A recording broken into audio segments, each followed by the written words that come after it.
Aka, yangi retseptdagi barbekü sosislar tayyorladim. Bitta ta'mini ko'rib berasiz. Qani ko'ramiz. Wow.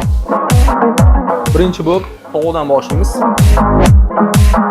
Ichida pishlog'i borligi shuni bilinib turibdi. Souschalarni qo'shib. Ham juda ham shirin, mazza. Ko'chadagi sotilayotgan sosislardan farqi bor. Bu sois tabiiy. Albatta. Bir pomidorlimi, sousing yo'qmi uka? Tamam, berib. So'ydan ko'ra shuni yeyishda ko'proq o'zimga yoqdi. Men shu chili bilan zo'r ketsa kerak. Aka, to'xtang, bu o'zi achchiq. Bu pikantni ekan. Achchiqni yoqtiradiganlar uchun to'pchik ekan. Yengil achchiq.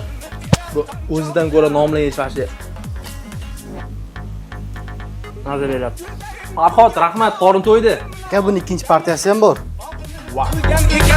Yoshligida yeb yurgan sosislarimiz ham o'xshaydi. Kabobchini o'rama sosiskasi. Yumshoq, isoshinoq ekan. Oddiy pikantniligi bor, sal achchiqroq. O'zi sosiskani biz asosan bolalar uchun chiqargandik. Sababi qiymani yegan paytda pskovoyd yegisi kelmaydi ko'p bolachalar. O'shaning uchun sosiska bo'lsa qiziqib, pskovoyd retseptiga o'xshatib mo'ljallab tayyorlagandik. Lekin Farhod o'ziga berilgan vazifani zo'r bajardi. Haqiqatan nafaqat yosh bolalar, balki kattalar ham mazza qiladigan ta'm bo'ldi.